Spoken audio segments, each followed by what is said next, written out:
All right, hi and welcome to a brand new Riders Lounge podcast.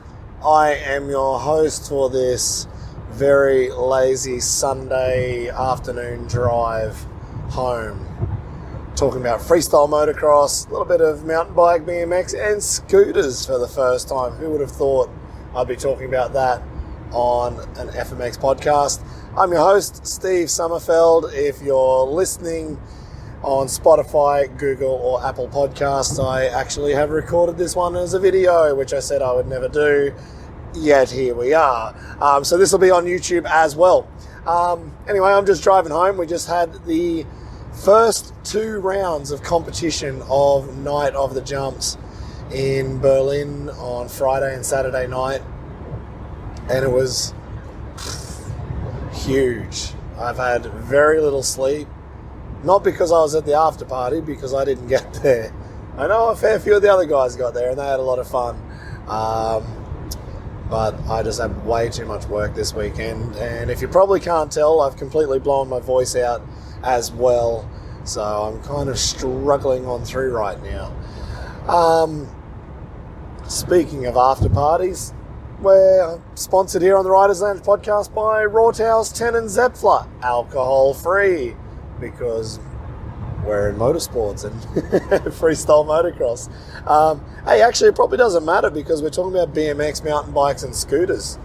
No motor involved. No, thank you so much to the guys with their Tannin Zepfler and their Iced Zepfler. Right now, actually, I'm driving home. The sun is just beating down on me and it's actually snowing. I don't know if you can see it through the side window of my van here, but it is snowing. Also it is light, but whatever. So yeah, what did we have? We had Night of the Jumps, 2 competitions. It was the Freestyle of Nations. Team Germany on their home turf up against Spain, the original winners of the very first Freestyle of Nations back in 2014, and Czech Republic back again.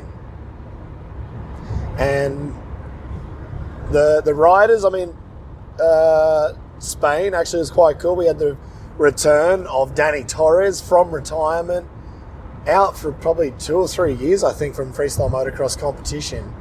And he came back after having a full knee replacement, and he threw down, which was awesome to see. Michael Malero, 5-time world champion, of course, always picture perfect. And Mark Pignol, who surprised the hell out of us on Friday night. Czech Republic with Peter Pillart, the captain, of course.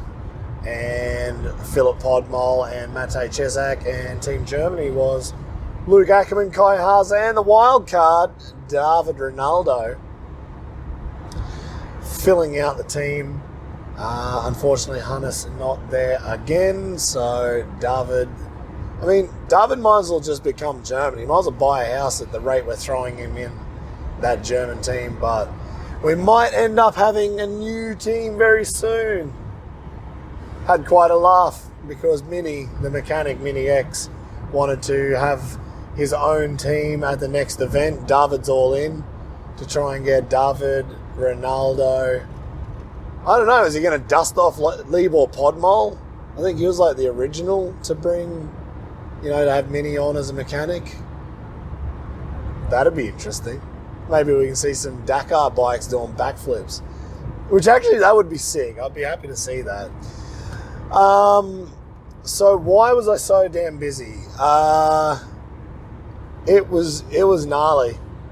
Because we brought in BigAirBags for the very first time for the whole competition, and there is a few reasons behind that. And if you've already seen the competition and you're wondering why, 1, I think it's time to see some change. As a fan, I never believed in an airbag. I thought, no way, that doesn't make any sense. As a rider, nope, because I already did the hard work. I crashed my brains out. I've broken my bones. So, you know what? Keep it that way, and that's why FMX is gnarly. But on the other side, man, you can't progress FMX any further, or not much further. You're not going to see very much more progression because everybody's pushed it so damn hard. And that's why we haven't seen a huge amount of progression in the last 10 years. Like, what more can you do without killing everybody? So rider safety is huge. But actually for a certain amount of events that we've got, we have to be in and out of arenas.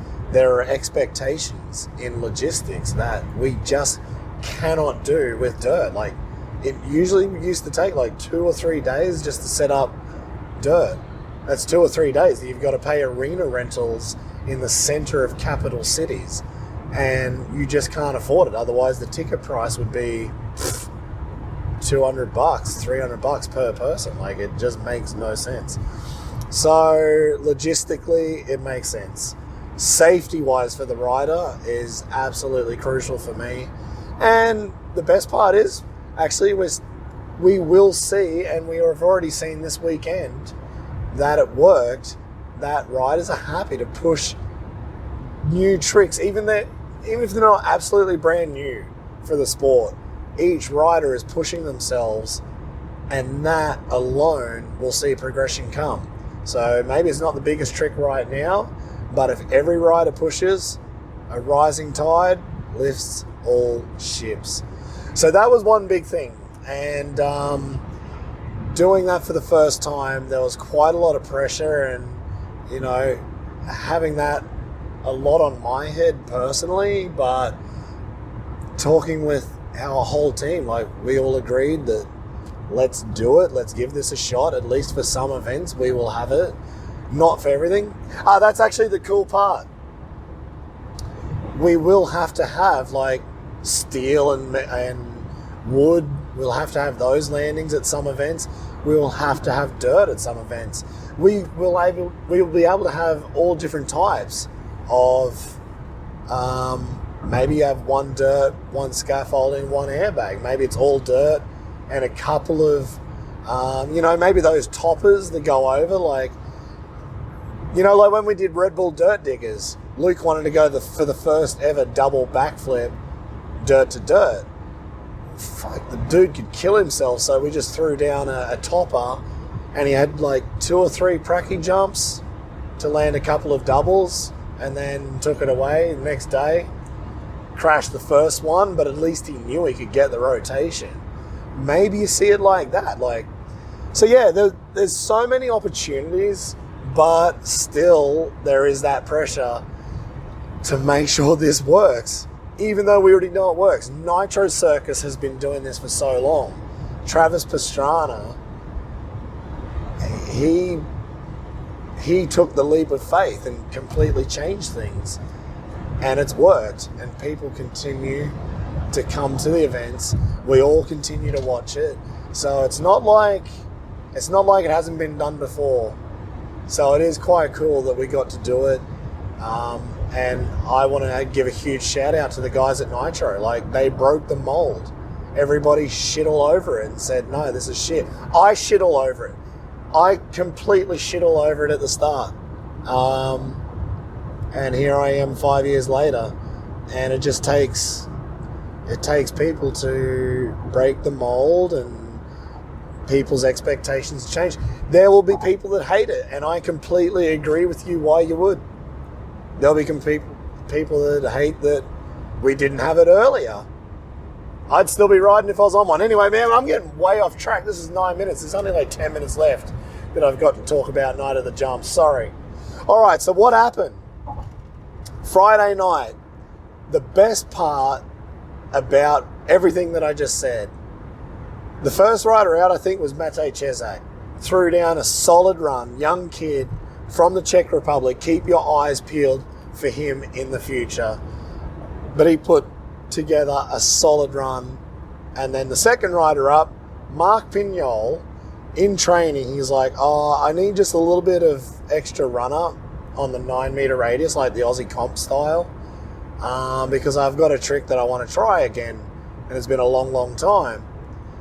So we gave him until the absolute, like basically he was scrubbing his throttle cable or his throttle tube on the wall, trying to get as much run up, hit the ramp, and he went for the California roll. Unfortunately, he was a little bit too excited. It's been 6 years or 5 years since he did it last, and that was in Berlin.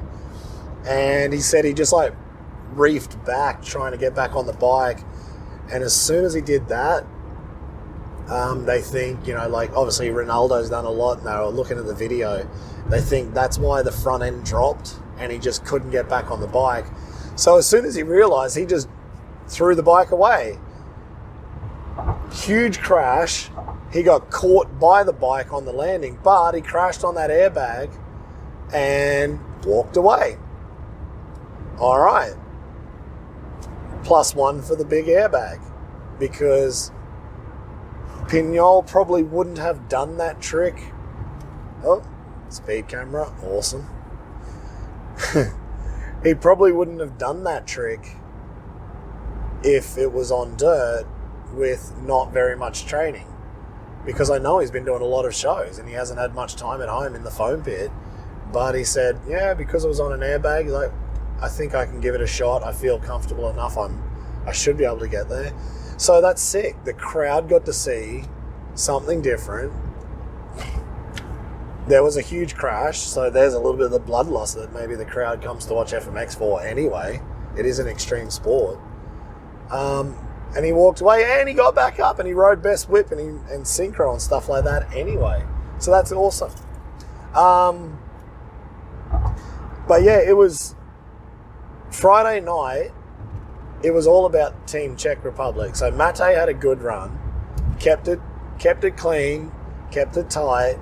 Then in the best whip comp, it's like a joke around where if you win, because it's a teams event, first place gets 100 points, second gets 80, and third gets 65. So you kind of want to win those ones, best whip and synchro. And Matej Cesak, even in Berlin, against Kai Haase, who lives in Berlin, Matej beat Kai from the fans' point of view. So that was pretty crazy, actually. Team Czech, they got some early points on their side. Filip Podmol threw down a solid run. Peter Pillart, again, also super solid. They were probably the most consistent team. And when it came to best trick, I don't know if Germany thought they were going to win this and it was way too easy. So Luke was going to do the two best trick attempts. First jump, he just straight jumped the double flip super kicker and probably felt pretty confident that he was going to land the double flip on the second jump. Unfortunately for him, overcooked the crap out of it and just double flipped the Superman lander, just wheelied off into the wall. Managed to get out of it okay. So Germany got 0 points for the best trick competition in FMX. We also have BMX, mountain bike and scooter. They get to choose one rider that comes in. So those guys actually, for Germany, I think it was David Godziek. He managed to get some points, but when Luke crashed, yeah, that was just like throwing away the win. Like Germany lost on that. And for Spain, actually their mountain bike rider, I think it was Alehandro Bonafe, he crashed both of his jumps. So again, that was 0 for Spain. So Team Czech Republic, I don't know if you guys have ever seen, it was like an Australian ice skater called Stephen Bradbury. And it was in early 2000s at the Winter Olympics, there was this ice skating competition, like a race. And Stephen Bradbury, he was at the end of he was getting beaten by everybody. He was last. And the first skater tripped and fell, wiped out everybody else on the last corner. Bradbury just rolled around and won because he was consistent. He was right there. Basically, Team Czech Republic did the same thing. They were super consistent all night, and they just rolled around. Everybody else fell off, and they took the win. No stress at all. And I think actually Philip, actually there probably was a little bit of stress because Podmol landed his first ever double Hart flip in a competition, and it was big too. And he'd only been trading for like 3 weeks, he said. So he won best trick on that, luckily, because everybody else kind of bombed out. And Richard Zelinka, or Riza Zelinka, he won best trick for Czech Republic on a scooter. First time we ever had him at Night of the Jumps. First time we ever had a scooter in the competition, and the dude won best trick. He was sick too. Like, I never really appreciated the scooter kids, and of course, Willie, he's dominated and changed perceptions in the world as well. And now Richard Zelinka, he's got a setup a little bit similar to Willie, maybe a little bit more ghetto, but the dude knows how to ride. So Team Czech won that one. Coming into the second night of competition, everyone had a pretty long night. Not an after party, but you got to calm down after a competition.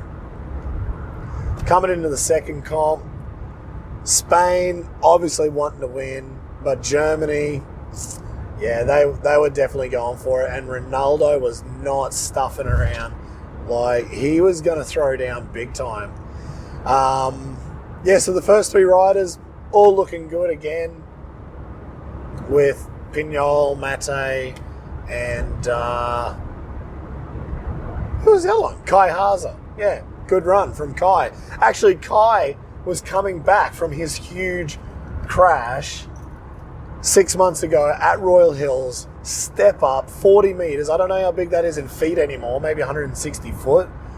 4th gear, step up, crashed his brains out, broke his femur. He's only been on the bike for 2 weeks. And he's changed from Suzuki to a gas. And he rode pretty damn solid. Then we got into the best whip competition. And again, it looked like it was going to be Matej Cesak probably trying to take down Kai, until Matej's KTM 300 decided to pop the weasel, and man, she just blew.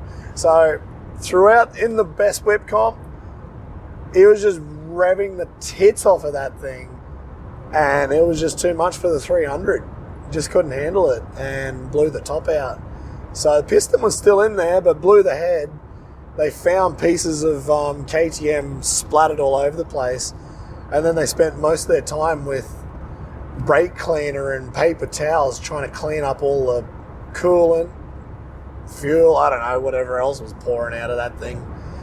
And so, that one saved the day again for Matej Cesak. Like, he had a huge crash, and of course it was at the worst point of the whip. Like, he was fully whipped and it just popped.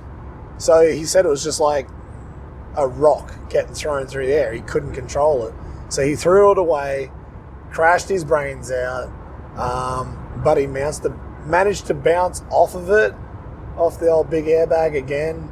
Bike just cartwheeling off towards the wall. So that's the end of him for that night. He was okay, but didn't work out too well for Team Czech on that one. Germany got the win, and then we went into the synchro comp, and Ronaldo was just going nuts. Like, him and Kai Haza were just like hamming it up, something chronic. Like, they did their synchro run, and it was pretty good. Actually, it was good because they won. But what was better was they were just having so much fun, and after their 4 jumps, or however many they're supposed to have, they must have done about 10 or 15 jumps, and the flaggies are like they started soft, like, stop riding, come on, let's get to the ceremony, let's see who won this competition. And it was just all out, like, huge whips on trains, on, side by side, flip combos, upright combos, goon, some really good goon riding from those guys. I think it was Larry Loopout from Ronaldo, Kai Haza, like full drop in the front end, looking like he's just going to cartwheel, do a front flip. And he came up short, which was even better. I don't even know if he tried to do that, but coming up short just made that even better. In the end, the flaggies basically stood in front of the ramp. They're like, stop riding, get out of the way. But you got to see how pumped the riders were. Like, they did not want to stop. And the crowd did not stop. It was awesome. So, yeah, Germany won that one as well. They took the 2 wildcard or the 2 joker wins, getting the 2 rounds of 100 points each. And by the time we got to the halfway point, I ran out the back and I just had a chat to a couple of the riders. And Ronaldo's like, man, I don't even think we need to ride best trick anymore. Like, what's the point? Nobody's going to beat us. So he was obviously feeling cocky and thought they were going to win. Got into the best trick comp and he just went out there. I think he did, I don't even remember. It was only last night, but I don't even remember what trick Ronaldo did for his actual best trick. What I do know was what wasn't counted was a rock solid flip. And actually, that was a big one. That was actually a pretty big rocky flip. Good extension. Not even on a moon booter or next gen ramp, which we will see in the near future. I guess we might see the next gen ramp in Munich, which will be awesome. But yeah, man, it was sick. Didn't even count. And he's just throwing rocky flips out for the crowd. And then they just kept carrying on. Why not? Crowd loved it. Don't stop. Keep it going. So that was kind of it. Actually, there was a few crashes. I'm trying to remember. It saved 4 people. Who was it? Matej Cesak, Mark Pignol. Yeah, Luke's crash on the double flip on the first night. No. What is a 360? How do you really determine if someone's doing a whip flip or a 3-0? And are you leading with your head, which it looked like Malero was leading with his head on it, but it kind of didn't get flat. The bike stayed quite upright, whereas you got guys like Peter Pillar where it looks like he's going for a flip, but then the bike is swinging around like he's coming out of a 360. But then you've got guys like Luke Ackermann who are there, who just has the biggest 3, I think, ever. I think that debate's almost over that Luke's got it.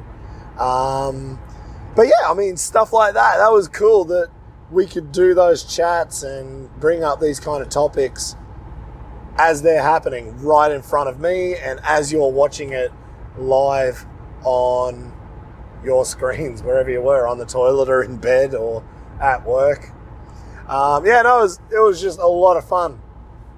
So yeah, I mean, that's pretty much it, I think, from this event.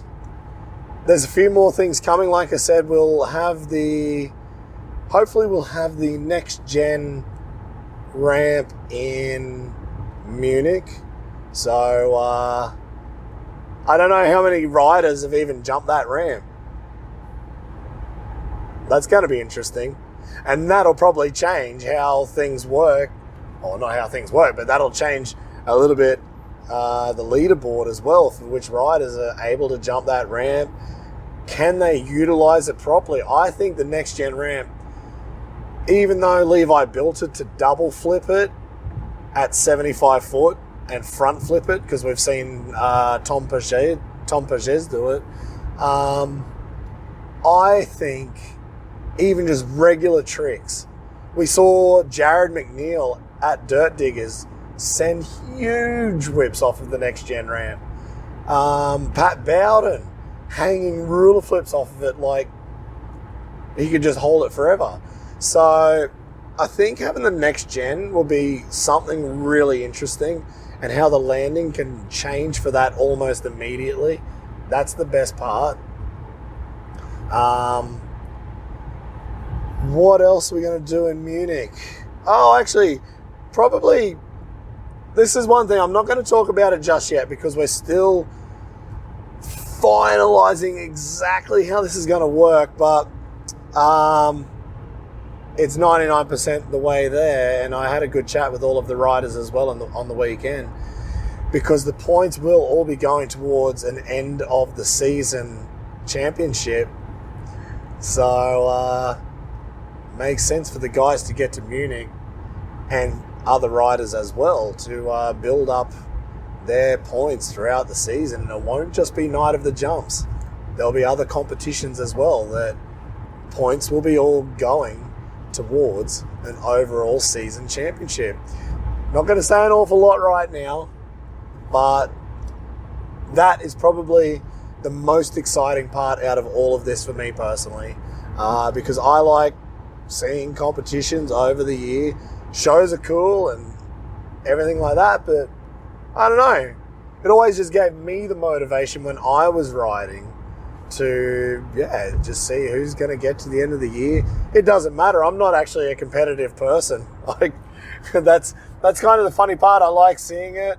I like seeing how it gets other guys motivated to go bigger when otherwise they probably wouldn't. It didn't have that effect on me because I just didn't care.